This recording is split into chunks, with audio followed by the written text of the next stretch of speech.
Josephine arrives in Dunridge. The stagecoach groaned to a stop, its tired wheels clattering against the uneven red dust like a dying hymn. As it exhaled one final hiss of steam, the dust rose in a thick haze curling around Josephine Hart's skirt and clinging to the hem like memories that refused to be washed out. She stepped down with careful grace, her boots meeting the cracked earth of Dunridge, Wyoming, a place not found on most maps and rarely spoken of twice. Her satchel, worn at the corners, thumped against her side like a relic containing all that was left of her past life, a few dresses, a battered comb, and the last of her dwindling hope. Dunridge did not greet her with ceremony. There was no welcoming committee, no hopeful gaze from behind curtains, no flowered bouquet. The town squatted on the edge of nowhere, a single muddy road running like a scar through the center, flanked by clapboard buildings, slouched under the weight of too many winters and too few repairs. The air smelled of iron and old horses of water gone stale in troughs and roofs that leaked when it dared to rain. A wooden sign above the general store creaked in the dusk breeze, its letters faded to the point of half-truth. She scanned the street for him, for the man whose letters had stirred something like longing in her chest. "My name is Elias Cutter." The first had begun, penned in a hand so clean and deliberate, it nearly broke her. "I have a homestead, 4 horses, and a heart too long alone. I seek a wife with a gentle hand and a sturdy will. I don't ask for beauty, only for someone who won't leave." Josephine hadn't cried when she read that, but she had folded the paper with trembling fingers, tucked it inside her blouse, and read it again beneath candlelight like scripture. And now she stood in a place that looked as if it had forgotten how to hope. No one emerged to claim her. No one looked up from their rocking chairs. She was just another stranger off a coach that rarely came, a woman with no man beside her and dust in her eyes. The sheriff nodded when she asked for directions, but offered no kindness beyond a chin tilt. Cutter's land's 10 miles west, past the split mesa. You'll know it by the fence that's almost given up. She didn't ask for a wagon. She knew better than to beg. The stage was gone before she could change her mind. So she walked her shadow, long behind her, swallowed slowly by the dying light, the letter and the man. By the time Josephine saw the house, the sun had melted behind the ridge, painting the sky in shades of bruised red and creeping indigo. It was bigger than she had imagined, a 2-story structure of faded pine with a barn that still stood proud, though the fence sagged like a drunkard in a church pew. No smoke curled from the chimney. No dog barked, just the hum of insects and the long, lonesome wind pressing its hand to the silence. A man stood on the porch, arms crossed, his silhouette carved hard against the boards. She paused at the edge of the yard. Her breath caught, though she'd told herself it wouldn't.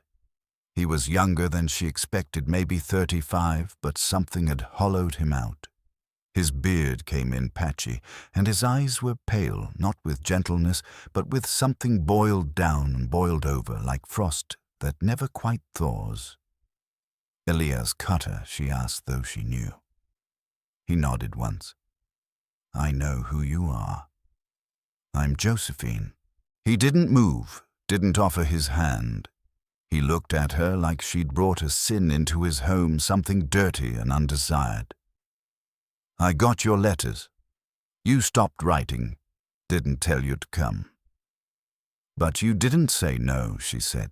That was the no. She felt her hands begin to tremble, not from fear, but from the realization that she had misread the space between his words, that her hope had made her foolish. But there was no turning back now. Not when she'd already left everything else behind. "I came to be your wife," she said softly. He shook his head. "You ain't my wife. You ain't what I asked for." His voice was low but sharp like a fence nail driven too deep. "You're too scrawny. You got a crow's face and a mill girl's hands. You ain't what I need out here." She didn't cry. She didn't plead. She just nodded once as if confirming something already broken. Then she turned away, her boots carrying her back down the road she had just walked, each step cutting deeper than the last. Walking into nothing. The wind rose behind her, brushing her shoulders like cold fingers. The house, Elia's house, faded into a smudge of pine and regret. Josephine didn't look back. There was nothing left to see. She walked until her legs stiffened and her throat dried to sand. The prairie opened wide before her, a stretch of silence with no shelter and no destination.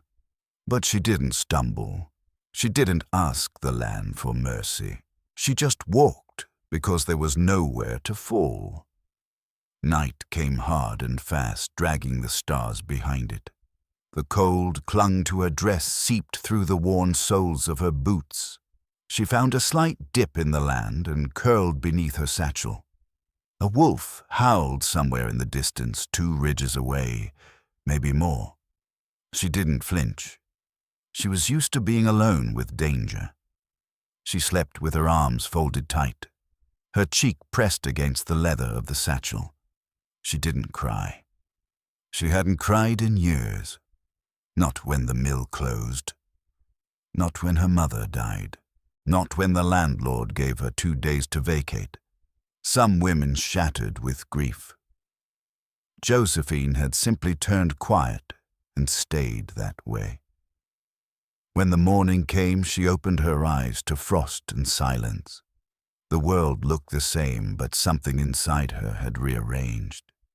She stood, brushed the dust from her skirt, and set her eyes toward town, not for rescue, not for love, but for survival.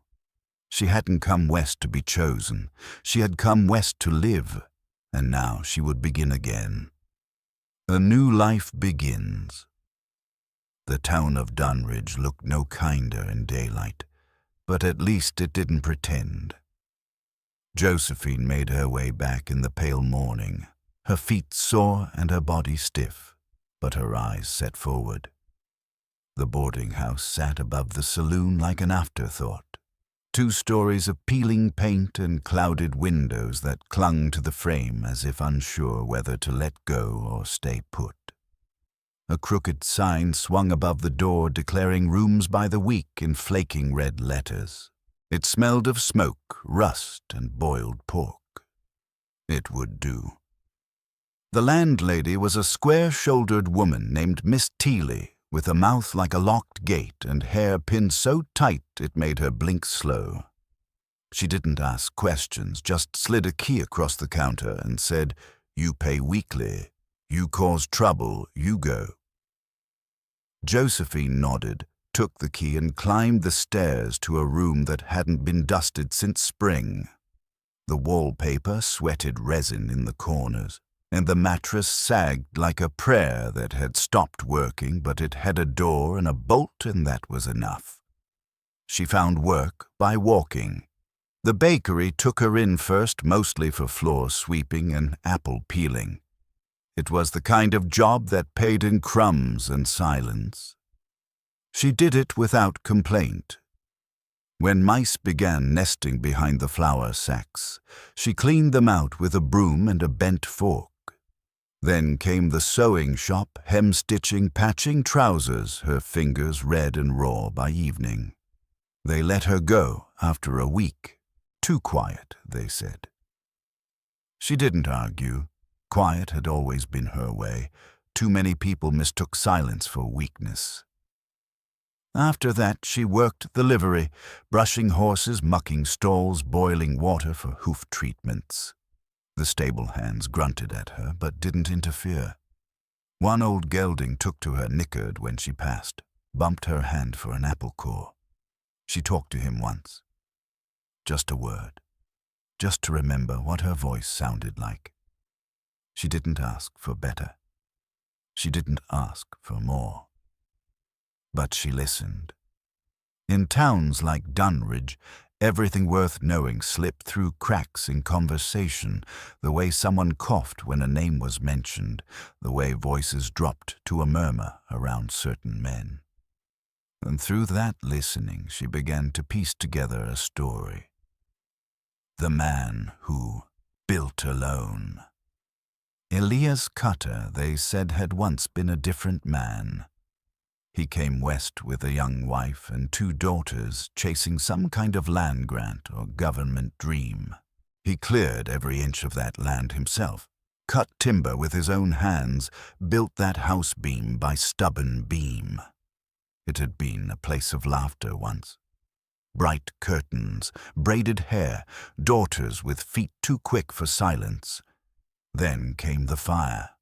Not bandits, not lightning. Something small, something ordinary. A stovepipe left unlatched, or maybe the younger girl 6 years old playing with matches. No one knew for sure. All they knew was that by the time Elias came back from a hunting trip at dawn, there was nothing left but blackened beams and silence. His wife, his children, gone. He didn't bury them in town. Said the preacher didn't know their names, so what good was a sermon? Dug graves behind the barn instead. Planted cottonwoods, then stopped speaking.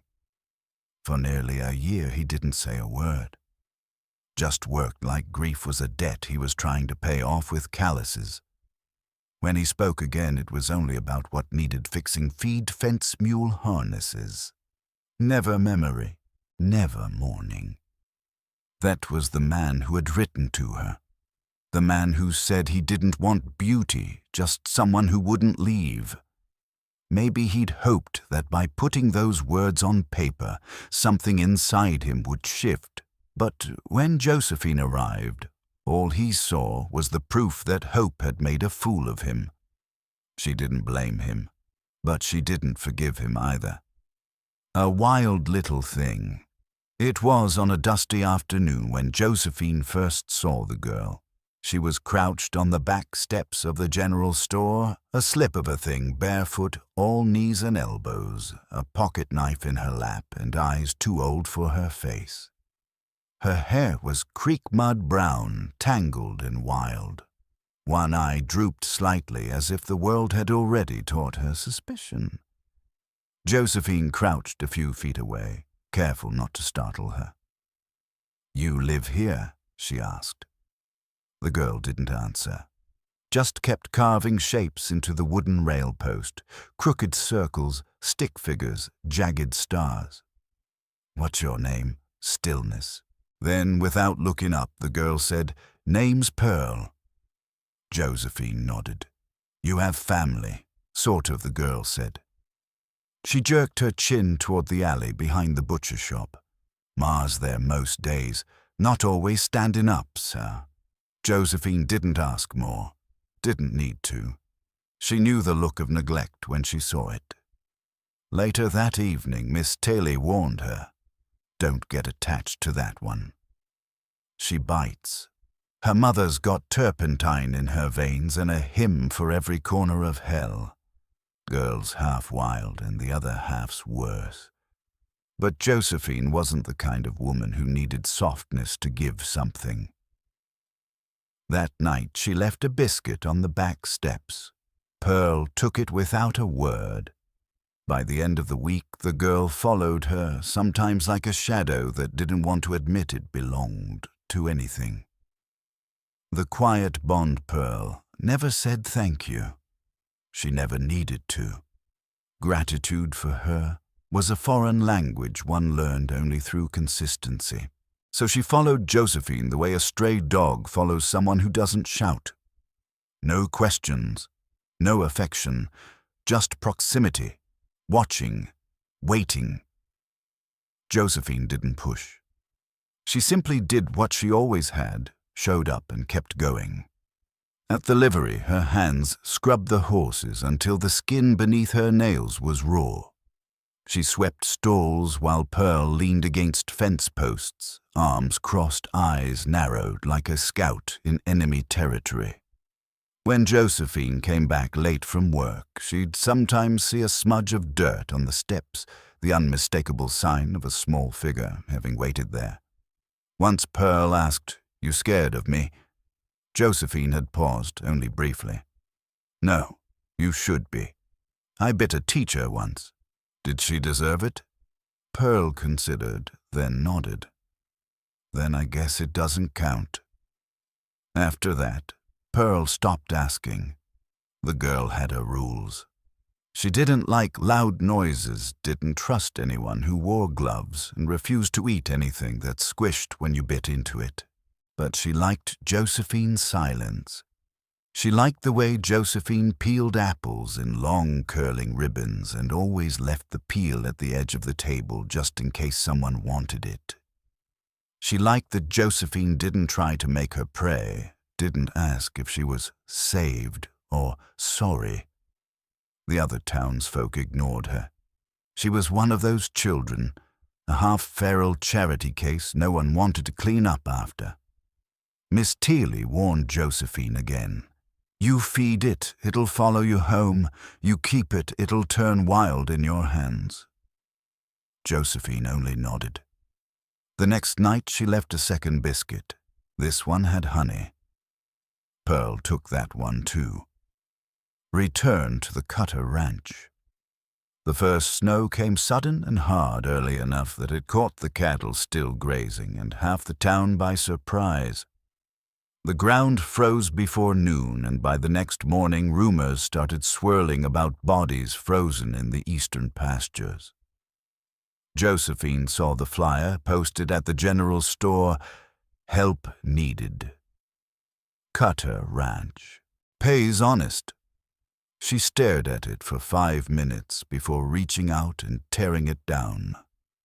This time she didn't ask, didn't knock. She walked. The snow came up past her ankles before she even reached the property line. Her breath formed clouds in front of her face, and her fingers had gone numb by the time she stepped onto the porch. Smoke curled from the chimney, this time a faint sign of life, though it looked reluctant. The porch creaked under her boots. The door opened before she could lift her hand. Elias stood there. Same eyes, same hard edges. "I ain't hiring women," he said. "I'm not asking for your politics," Josephine replied. "You need help. I'm help. You don't know ranch work. I've watched men fake it long enough to do the same." He studied her jaw tense. "Why are you back?" She didn't blink. "I heard your daughters died. I heard your house burned. I heard you built it again anyway. So I figure you know what it's like to be the only one left who remembers." Something flickered in his face. Not sorrow, not regret, just weariness. Or maybe the beginning of surrender. "You trying to fix me?" he asked. "No," she said. "Just your fences." He stepped aside. The work and the wind. The days were brutal. Ranch work in winter wasn't noble. It was just cold and endless. Josephine hauled feed bags heavier than her body weight, dragged frozen carcasses from snowbanks, salted the meat they could salvage, and stitched the hides with bleeding fingers. She cooked just enough to keep her breath from frosting indoors. Slept in the bunkhouse with mice scratching the walls and wind whispering through loose boards like ghost stories. Elias Cutter didn't say much. He worked beside her without commentary, his silence no longer a rejection, but a shared burden. One morning she found him standing behind the barn, staring at the cottonwoods he'd once planted for the dead. The wind bent their limbs like old bones. "I never should have sent for a wife," he said without turning. Josephine didn't interrupt. She waited. Some things rot you from the inside. Don't matter what new skin you stretch over it. She crossed her arms against the chill. "I'm not new skin." He looked at her, then really looked. "No," he said quietly. "You're something else." That was the beginning. Not of a romance. Not yet, but something far rarer out there on the edge of nowhere, a reckoning. Josephine swept the girls' old rooms, found a ribbon beneath a floorboard, a marble in the ash, a crayon drawing two stick figures holding hands. She didn't speak of them, just placed them in a tin box and set it on the mantel. Ilya didn't touch it, but he didn't throw it away either. And in this house, stitched together with ash and silence, that was enough. Pearl comes in from the cold. Pearl showed up in late January, barefoot again, shivering, despite the coat Josephine had sewn for her out of scrap wool. She said only one thing: "Ma's gone." Josephine didn't ask what that meant. She didn't ask how long or where or if Pearl had eaten. She simply moved aside and let the girl step into the bunkhouse. Pearl didn't speak for the rest of the night. She curled into a pile of horse blankets in the corner, wrapped herself tight like something bracing for the next strike, and fell asleep without a sound. When Ilya found them that morning, he didn't say a word. He leaned on the doorframe, arms crossed the same way he had stood weeks ago when Josephine first arrived. But this time there was no judgment in his gaze, just silent, steady, wary silence. He watched Pearl sleep for a long moment before turning away. Josephine covered the girl with her own coat. Later that day, while hauling feed from the barn, she caught Ilya glancing toward the bunkhouse again. Not suspicion, not even concern.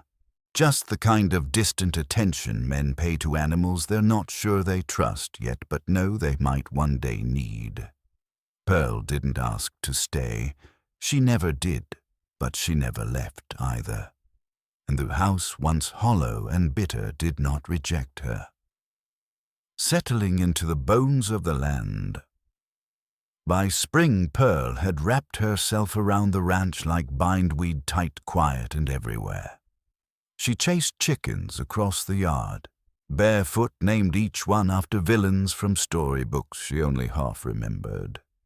She tied feathers to the old plow horse's mane and called her Widow May. When she found a nest of dead mice in the tack room, she buried them in the garden, murmuring strange half-prayers over their graves, like a priestess in a language only she spoke. Ilya watched her from a distance. Always a distance. Josephine never commented on it, never tried to force them close. She knew better. She worked the land the way she worked everything, without fanfare, without complaint. Before dawn, she poured coffee too strong to swallow in one gulp. She walked the fence line, repaired, sagging posts patched the barn roof where the snow had eaten through the shingles. She saw to the goats there were only 2, but they acted like a dozen and kept the pantry full through sheer grit and repeated routines. At night she taught Pearl her letters. The girl sat at the rough wooden table with her tongue between her teeth and her hand clumsy around a piece of chalk. A Josephine would say, A for apple, B for biscuit, C for crows, Pearl would interrupt, for your face and grin. Josephine didn't smile back, but her eyes softened. Sometimes Ilya stood in the doorway of the bunkhouse, hands in his pockets, watching them. He never came closer, but he stayed longer each time. His silence had changed shape. It no longer warned. It waited. The man with the badge and the past. In April, a man rode into Dunridge wearing a coat too dark for the season and a badge that didn't belong to any local law. He dismounted outside the general store with a disquieting calm, like someone who knew how to make things bleed without breaking a sweat. His horse was gray, its mane roached down to its spine, and his eyes never stopped moving. He called himself Silas Grigg, and he said he was a bounty man. Federal. The sheriff squinted at his papers and shrugged. Don't know what you are, but it looks legal enough. Grigg asked questions about a woman named Lysette Pierce, about a girl with a drooping eye and wild hair, about fraud arson, a husband long dead or missing, and a trail of names rewritten in dust. Josephine heard about it the next day. So did Pearl. The girl didn't say anything, but her mouth tightened like thread pulled too hard. Grigg waited. 3 days camped just east of the Cutter land, his horse grazing slow circles in the tall grass. Josephine saw the dust trail the silhouette. So did Elijah. At dusk, he saddled his gelding and rode out alone. They spoke for less than 10 minutes. When he came back, his boots were heavy with silence. He spat into the dust and wiped it off the porch rail like it offended him just by being there. He said, "She's worth money," Elijah muttered. "To someone with lawyers and blood debts." Says she's not a girl, she's a liability. Inheritance wrapped in a lie. Josephine waited. Elijah met her gaze. "I told him," he said, "if he set foot on my land again, I'd bury him behind the barn with the rest of the things I won't forget." She didn't ask if he meant it. They both knew he did. The coil of readiness. That night, for the first time in weeks, Josephine locked the doors. She moved quietly through the house, sliding the iron latch into place, checking the windows twice. Her shotgun, an old 12-gauge with a walnut stock worn to pale wood, was loaded and tucked under her side of the bed. Pearl didn't ask why. She sat in the corner with her knees hugged to her chest, pretending to read, but glancing toward every creak of the floorboards. A girl who knew danger by feel. She didn't flinch when Josephine pulled the curtains closed. The next morning they rose before dawn, same as always. But something had shifted. The rhythm of the house, once slowly rebuilding, now held a different kind of beat, defensive, wary, tight at the edges. Josephine moved with more precision, her eyes catching movement in the shadows. Pearl lingered closer. Even the goats seemed more alert, sticking to the corners of the pen instead of sprawling in the sun. Elijah said nothing about the tension, but he no longer worked with his usual distance. He stayed close to the house, his rifle never more than a few feet away. He repaired the outer barn door with one eye on the tree line. He mended a sagging porch rail and sharpened a fence post like a weapon. There was no discussion about what they would do if Grigg returned. It wasn't that kind of family. They simply prepared and waited. Prairie law. Grigg came down from the ridge during the first week of August. He brought 2 men with him, neither lawmen, neither local. Just muscle. The kind paid in coin, not questions. Josephine spotted the dust cloud first rising from the east like a slow brewing storm. She stood on the porch, shotgun in hand, Pearl behind her, gripping the doorframe like it might give way. Elijah emerged from the barn with his rifle slung low across his back, his coat thrown over his shoulder, face hard as stone. Grigg raised a hand as if he were tipping a hat. "We don't want blood," he called, voice smooth as whiskey gone bad. "We just want what's owed." Pearl stepped beside Josephine. "Don't," Josephine whispered. "I ain't hiding." Elijah's voice rang out clear. "You've been warned." Grigg's smile turned sharper. "And you've been warned about harboring. This isn't your blood. This girl she belongs here," Josephine said. "With us." Grigg snorted. You got no claim. You're not kin. You're just a mail-order bride who didn't even get wed. Josephine leveled the shotgun across the porch railing. Don't mean I won't bury you. The standoff froze in the heat. Even the wind seemed to hold its breath. Then thunder, but not from the sky. Elia's rifle barked a warning shot into the dirt near Griggs' boot. The hired guns flinched. This wasn't a saloon standoff. This was prairie law, the kind written in blood and held together by resolve. The man who stood on his own land with his family behind him had the right to defend it. Even the dust seemed to lean away for the tension. Griggs spat into the dirt. "We'll be back," he muttered. They turned their horses and rode out.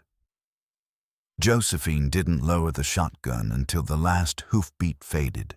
Pearl, silent, reached for her hand and didn't let go until her fingers stopped shaking. A pact in the dust. That night, after the silence returned like a blanket stretched too tight, Elia came into the kitchen. He looked older in the lamplight. The weight of the day pressed into the lines around his eyes, into the hunch of his shoulders. He removed his hat, ran his hand through his hair, and stared at the wood grain of the table like it might speak first. "We need to make it real," he said. Josephine didn't answer immediately. She waited. "You and me," he clarified. "We marry. It gives us standing.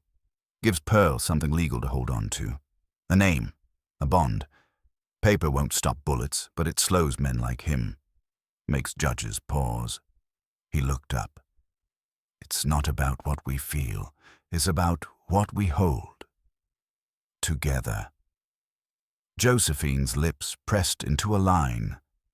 She wasn't a woman built for illusions. She'd lived too long among empty gestures and men who spoke love with their hands but not their actions. She looked him in the eye. "I won't stay if you never ask again." He opened his mouth. Closed it. "Then stay." She nodded. Not as a bride, not yet, but as something older, deeper. A woman who had weathered too much to believe in fairy tales, and yet had found herself building one from stone and bone and fire.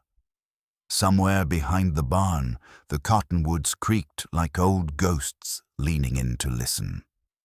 A dust-laced wedding. They married in the parlor, where dust lay thick in the corners and sunlight knifed through faded curtains like judgment. No church bells, no lace, no witnesses, except the dead and the land that had watched everything unfold. The justice of the peace was an old man from Dunridge, more corn liquor than authority, who leaned on a crooked cane and forgot Josephine's name twice, before mutterings close enough. Elia wore a clean shirt still wrinkled. Josephine wore a dress she'd stitched from the bolt of cotton she'd been saving for curtains. It didn't matter that the hem was uneven or that her boots were scuffed. It didn't matter that the buttons didn't match. She stood tall, steady. Pearl brought them the ring's 2 thin bands of copper hammered from a feed bucket handle. She grinned as she handed them over. "Now if you fight, you gotta do it legal," she said. The justice laughed so hard he nearly dropped his Bible. Afterward, no celebration, no cake, no toasts, just stillness and the solemn knowledge of what they'd done. Something real, something binding, not a declaration of love, but a declaration of intent, a circle drawn in dust and blood and names. That night, Elia and Josephine sat on the porch with 2 tin cups of coffee between them, steam curling into the cooling dusk. "I'm not good with gentle," he said, voice rough. "Didn't come west for it." Josephine nodded. "Neither did I." Above them, the stars blinked one by one, indifferent and eternal. And inside the house, Pearl slept in the upstairs room that used to belong to the daughter who once laughed there. Still standing, The days passed with the hard rhythm of the land. The summer scorched the fields, turned the creek to a trickle, cracked the earth beneath the cattle's hooves. The corn withered at the edges, curling in on itself like something ashamed of surviving. But the beans, Josephine's beans, held on. Stubborn and tough, they climbed the lattice she'd built from scrap iron and old nails. Every morning, Josephine hauled water before sunrise, a bucket on each hip, sweat already beading on her back before the sun rose over the ridge. Pearl no longer needed to be shaken awake. She fed the chickens, swept the porch, read aloud to herself, while waiting for Josephine to come in from the fields. Her voice was still uneven, but stronger, less feral. Elia worked beside Josephine now, not ahead, not behind. His hands bore the same calluses, his shoulders the same sunburn. He barked when Pearl left the gate unlatched, or when the goats knocked over the feed bins, but now he apologized, even if it took a full day to do it. One evening, while they both stood ankle-deep in dust, sweat dripping into their collars, Elia spoke without looking at her. "I used to think kindness was just a trick, another way to get something out of you." Josephine didn't answer. She didn't need to.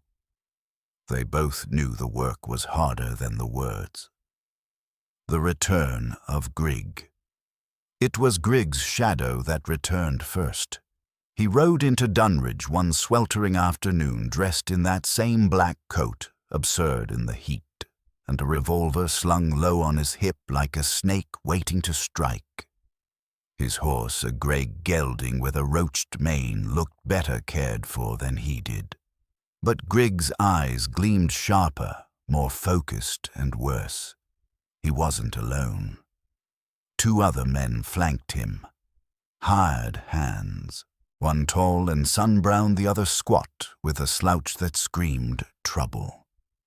They didn't speak. They didn't have to. Their presence was a threat, plain and deliberate. The sheriff tried to ask questions. Grig showed him a badge. Federal again or so, he claimed. Some contract, some bounty, some claim that hadn't expired. He said the girl Pearl was still attached to a liability case. Something out of Topeka. Words like heir and inheritance floated like poison in water. Josephine heard the rumors before she saw the men. She saw the dust first, always the dust. Saw it rising beyond the ridge, curling east like breath on a mirror. That night she saw Grig's campfire from the kitchen window, just a flicker against the trees, but it was enough. Pearl saw it too. Her eyes didn't widen. She just nodded once and walked back to her room. She knew the drill. She knew what it meant. Elia rode out alone again. Met Grig at the edge of the Cutter property. They spoke for less than 10 minutes. When he came back, Josephine waited on the porch. "Well," she asked. "He said she's worth money," Elia muttered, voice flat. "To men with debts and old names. Said she's not a girl, she's an asset. Like a piece of land, or a rotting barn." Josephine's fists curled around the arms of the rocking chair. "And I told him, if he stepped foot on my land again," Elia said, eyes narrowed, "I'd put a bullet behind his ear." Josephine nodded once. Then she unlocked the door and pulled the shotgun back under the bed. Holding the line. After Elia's warning, everything changed. Not outwardly. The routine remained, the fences were checked, the goats fed the porch, swept, but the rhythm shifted. What had once been the steady rebuilding of a life became a quiet fortification. They no longer spoke of growth, only defense. No longer discussed what might come next, only what they'd hold on to with bloody hands if it came to that. Josephine kept her shotgun close loaded and clean. Pearl took to carrying a slingshot, in her pocket stones wrapped in cloth to keep them from rattling. Even the barn cat seemed to keep to the shadows, tail low, ears back.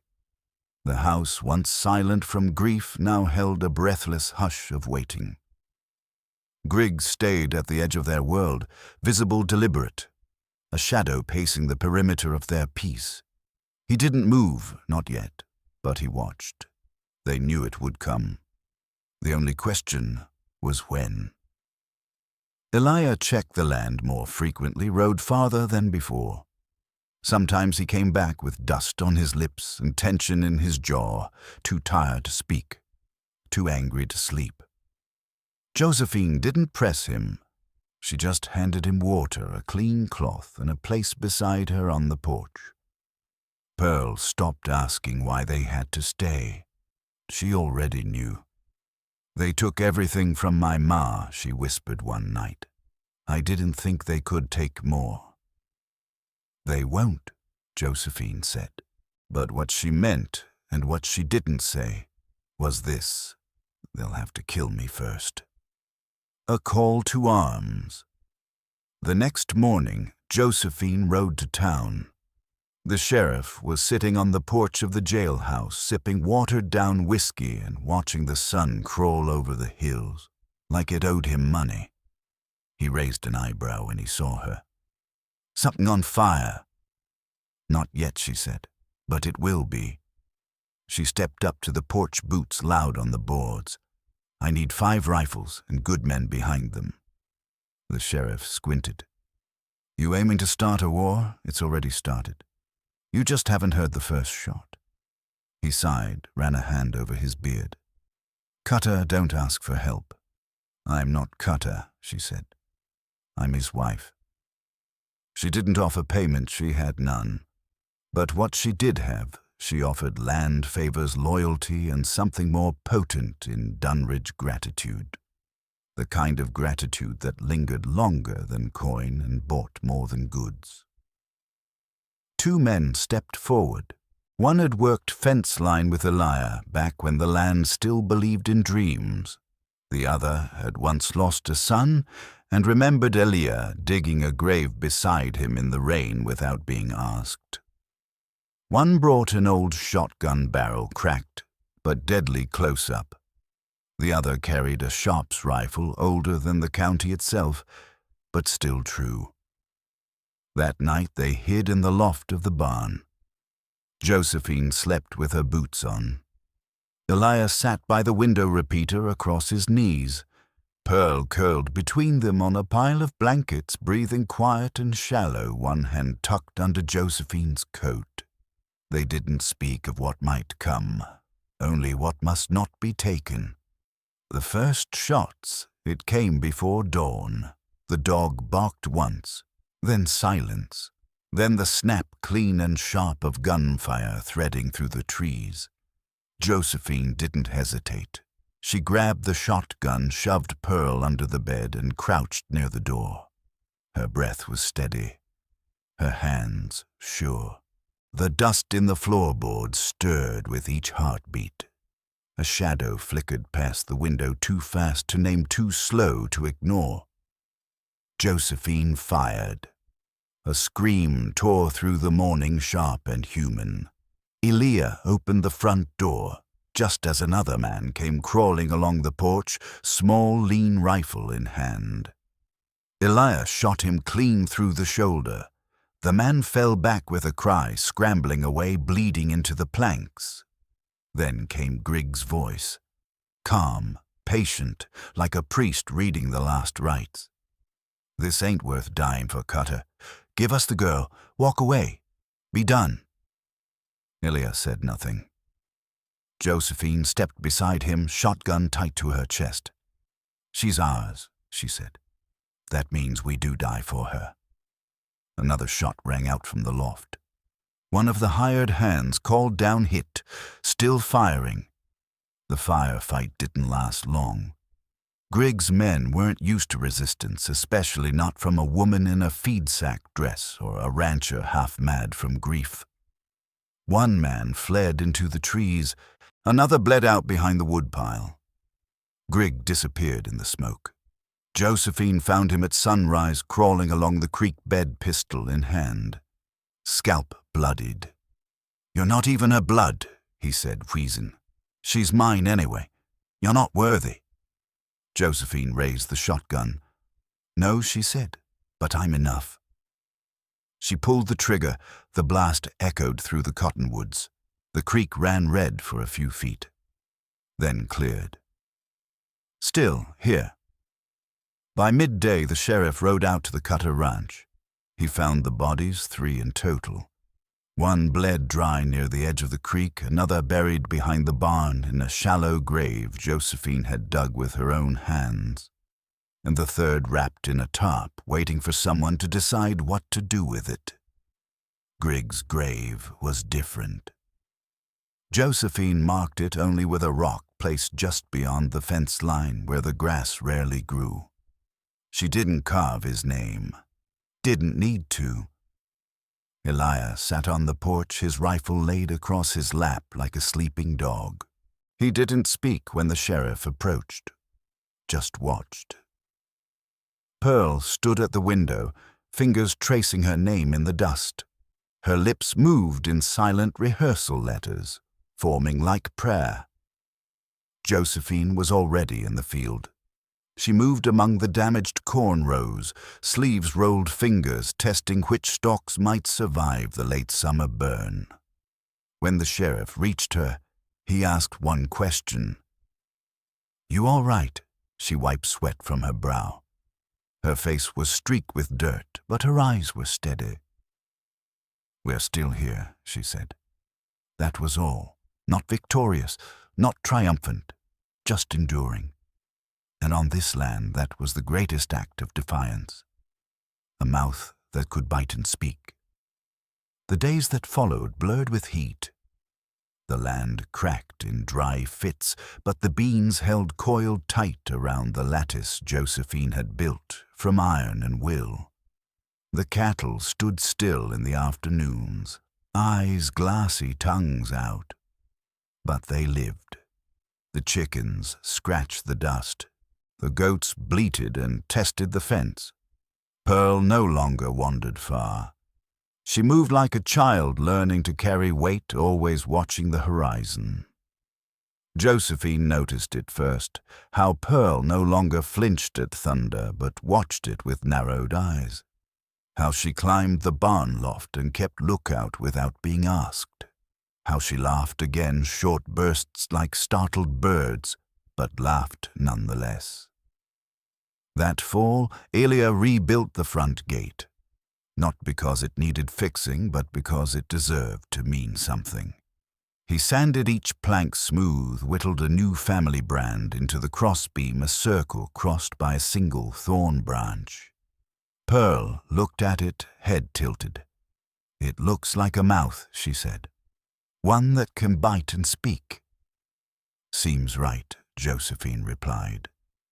Inside the house, the walls gained weight, not from age but from use, from breath and bread and the warmth of shared chores.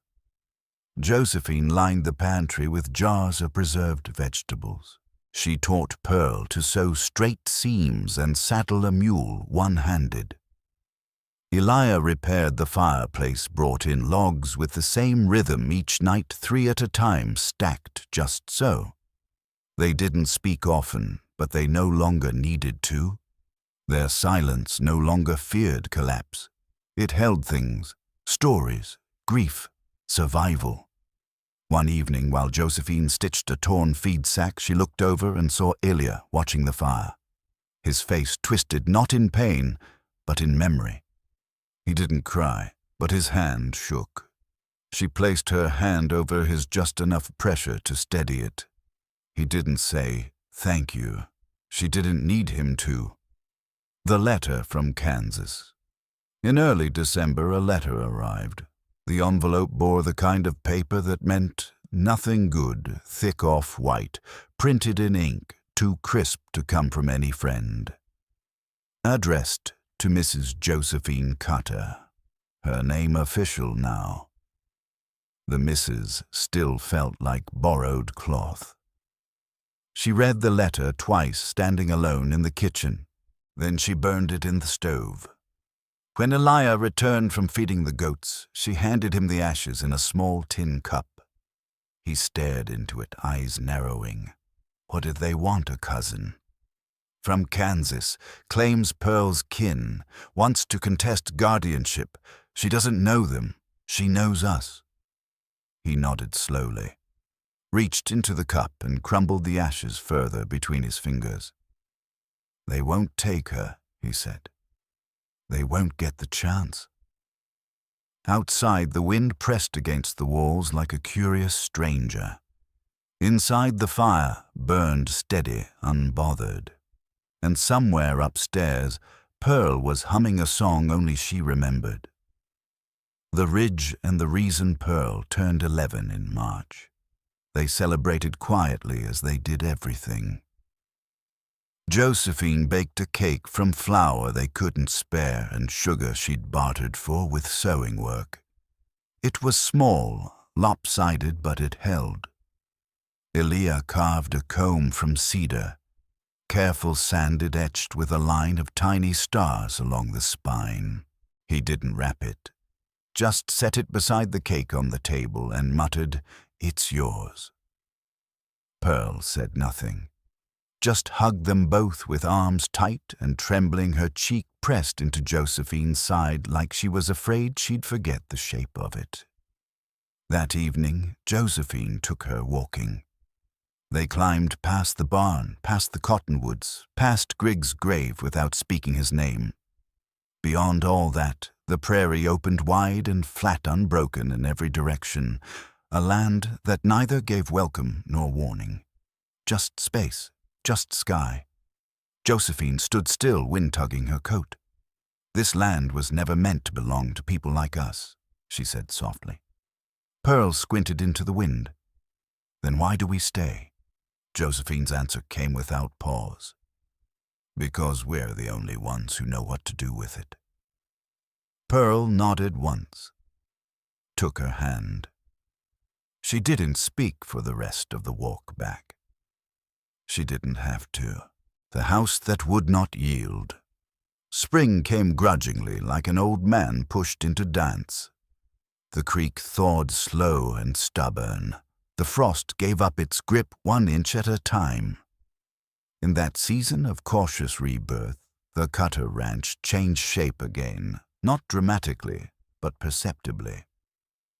Josephine taught Pearl how to read livestock ledgers, how to decipher court filings in case the Kansas cousin ever tried to press a claim. Pearl listened carefully, asking sharp questions. Elia taught her how to track coyotes by starlight to know the difference between wind-blown dust and a true trail. They hired a young couple from town during the summer to help with repairs and herding. The boy was 17, all knees and shoulders, with a knack for singing to the cattle. The girl was 16 and strong, backed her laughter loud and quick. Pearl watched them work, learned how to lead without barking, how to ask for help without shame. Then came a storm in late July, and in the middle of it, between thunderclaps and the cracking of branches, the girl went into labor. The bunkhouse became a birthing room. Josephine lit lamps, boiled water, calmed the girl's breathing with words she'd once heard in a mill infirmary.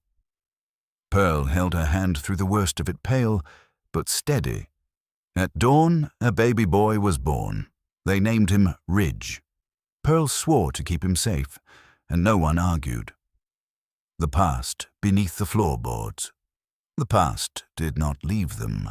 It lived in the walls, in the knots of the floorboards, in the way Ilya flinched at the sound of a pot dropped too hard, in how Josephine checked the locks before bed even when nothing stirred outside.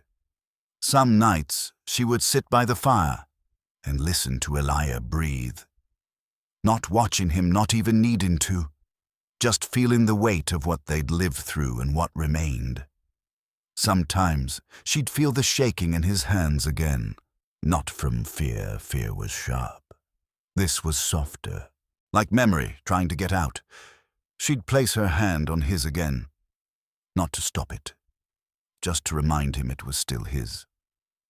Pearl grew quieter in those months. Not shy, not broken, just measured. She had always moved like a girl expecting the worst. Now she moved like someone preparing for it. When she climbed trees, she scanned the horizon twice. When she laughed, and it happened more now, it was fast bright and gone, like a bird startled from a branch.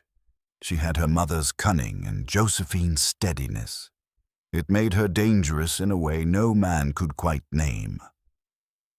One afternoon, while cleaning out the old root cellar, she found a broken tin box beneath the floorboards, rusted, dented, still closed. Inside were drawings, child's drawings, crayon faces, stick arms holding hands, one corner blackened by ash. Pearl didn't ask whose they were. She just added her own drawing, folded it careful and placed it back inside.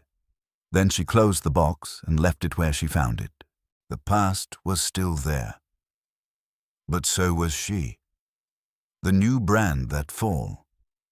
Elia rebuilt the front gate again, not because it had broken, but because something inside him needed to mark the time. Not as a tombstone, not as a warning, but as a declaration. That this place, this family had endured. That they weren't just holding on anymore. They had planted. He didn't use the old brand, the one that marked his land back when his daughters were alive, back when he still believed a man could tame a piece of earth into obedience. Instead, he carved something new into the crossbeam of the gate, a circle interrupted by a single thorn branch, etched deep into the grain. When he stepped back to inspect it, Pearl tilted her head. "It looks like a mouth," she said. "Like it could speak. Or bite." "Seems right," Josephine answered. They didn't say what it meant. They didn't need to. Inside the house, the chill of winter began to curl through the floorboards again, but the rooms no longer felt hollow. The air smelled of coffee and smoke and oilcloth. Josephine lined the pantry with jars, green beans, pickled beets, tomatoes, so red they glowed behind glass. She patched Pearl's coat where the elbows had thinned and taught her how to sew her own buttons in a straight line. Elia carried in firewood with the same rhythm each night, 3 logs, then a pause. 3 more, then the door shut. Even his silence had grown warm at the edges. They rarely touched, but when they did, passing a cup, brushing arms while reaching for tools, it felt like a thing earned, not assumed, like trust rebuilt plank by plank. The fire that lingered. In early December, as the nights turned sharp and the sky held its breath before snow, Elia stood beneath the cottonwoods. The leaves had long since fallen, leaving bare limbs against a white-gray sky. He stood for a long time. Then, with a voice rasped from disuse, he said each of their names aloud. His daughters, one by one. No preamble, no ceremony, just names offered to the wind. Josephine stood by the porch watching. She didn't interrupt. Pearl from the upstairs window carved the names into a piece of pine board. When she was done, she brought it to Elia. Said nothing, just handed it over with both hands like an offering.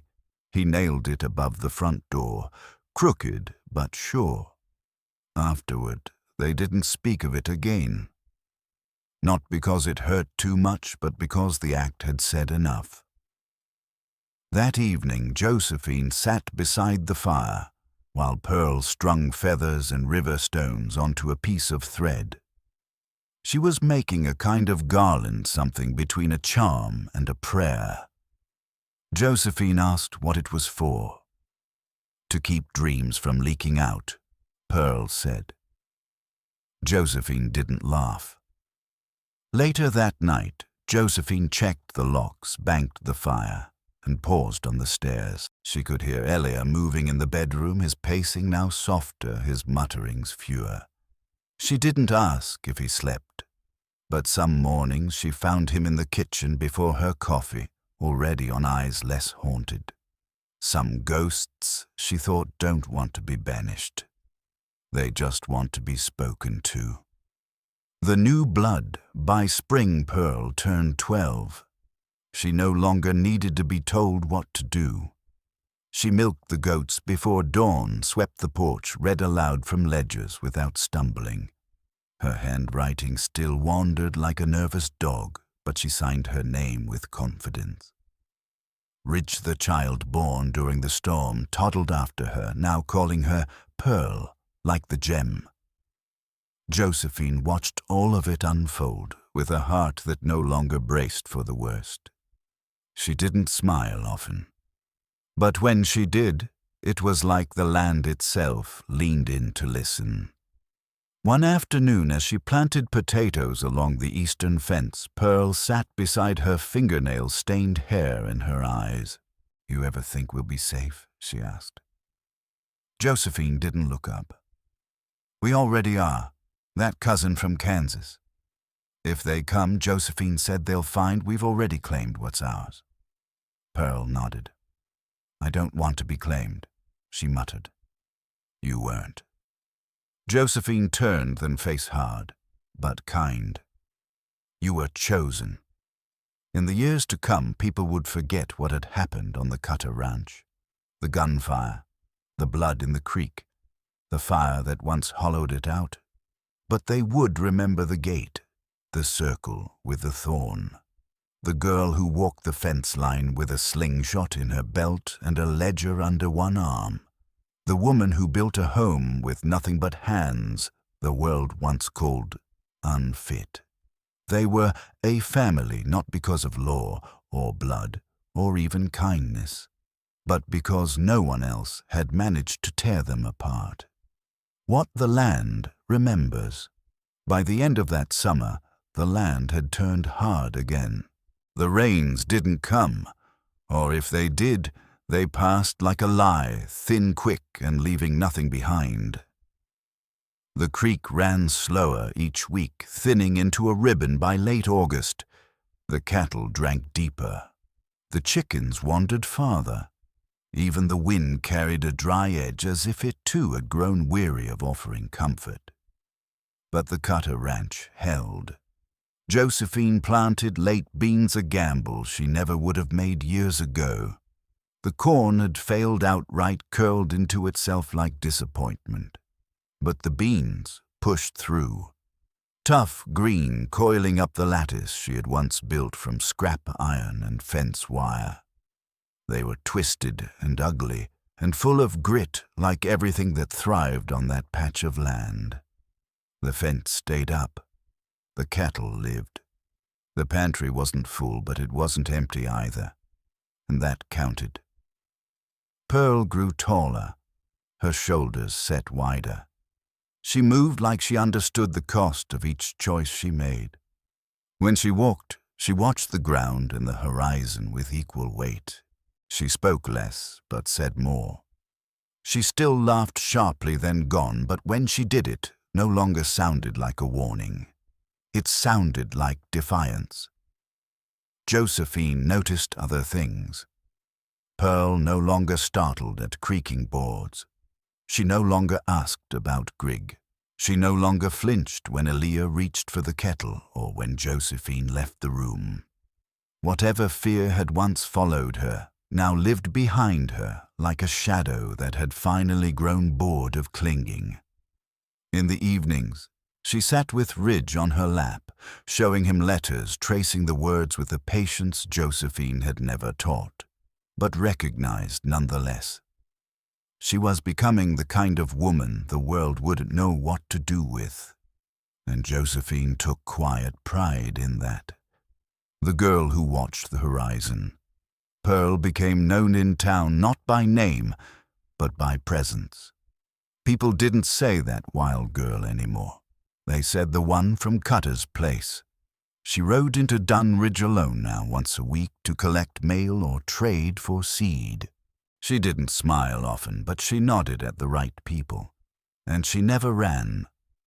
Once a drifter made a comment near the livery, something half ugly, half curious. Pearl didn't blink, just said, "My ma can shoot straighter than you can spit," then turned and walked away. The drifter left by morning. Josephine didn't scold her. She understood what kind of posture survival required. Elia rarely said much anymore, but when he did, it carried weight.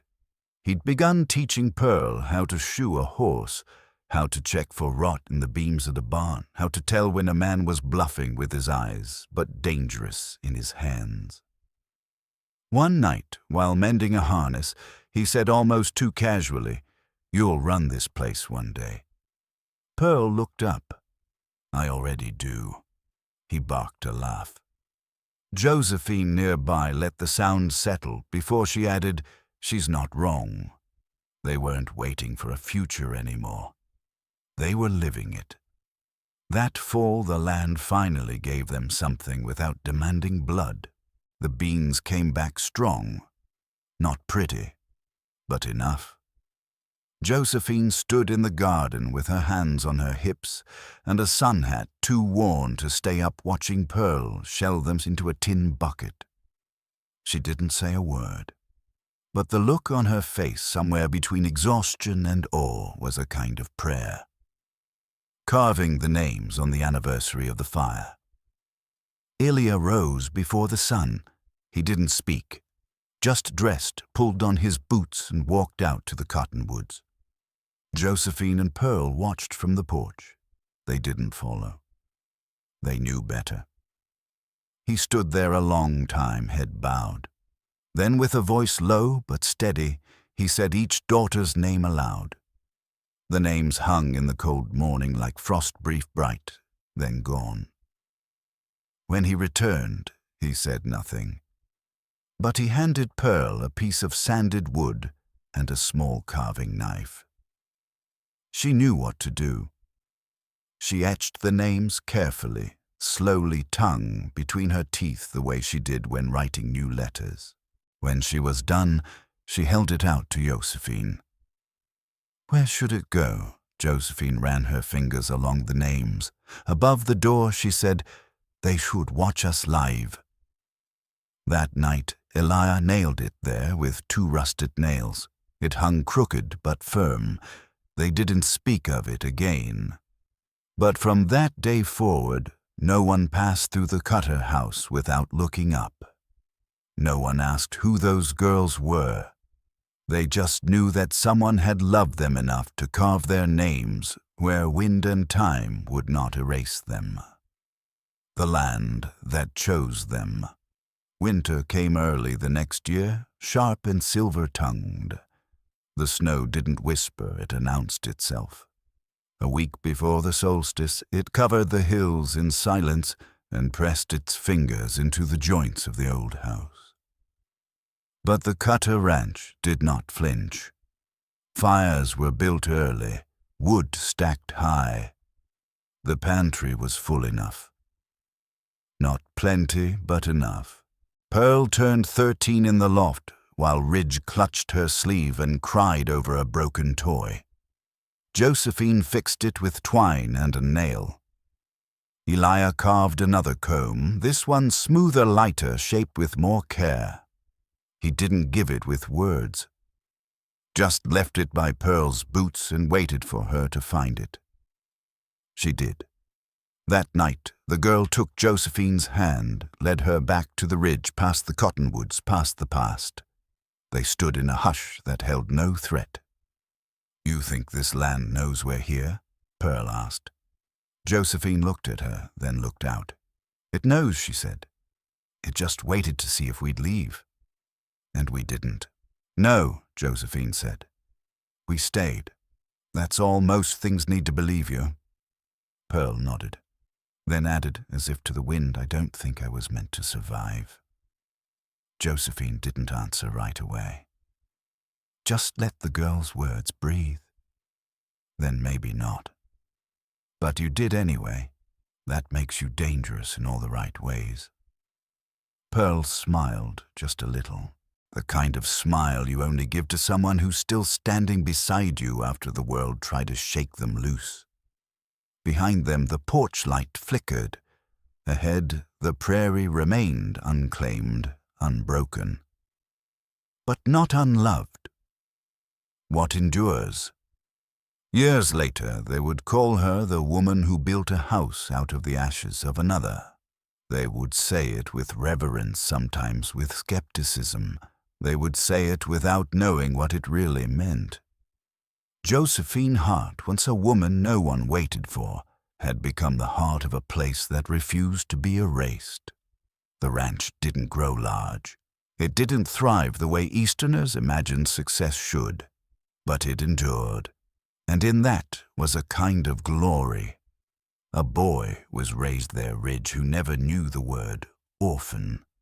A girl grew into a woman there who bore no one's last name but built her own legend anyway.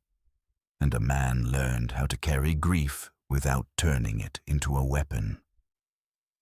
On Josephine's 50th birthday, Pearl brought her a tin box.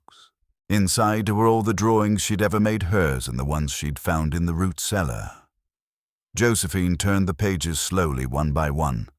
Stick figures, names, symbols, thorn branches, suns with too many rays, houses that leaned but didn't fall. At the bottom was one new drawing, a circle interrupted by a single line, and beneath it, 3 names, not full names, not formal, just words. Josephine, Elia, Pearl. No one spoke. Josephine stood, walked to the porch and held the paper up to the wind. It didn't blow away. In the quiet, Elia came to stand beside her. Pearl followed Ridge asleep on her shoulder. They didn't need to say they belonged to one another. The land already had. The prairie burned again that summer, not with fire, but with heat, the kind that cracks lips and tests patience. But the fence held, the beans grew, the house stood, and the wind at last whispered its approval. They had come not to conquer it, but to understand it, to belong to it, and it finally had chosen them back.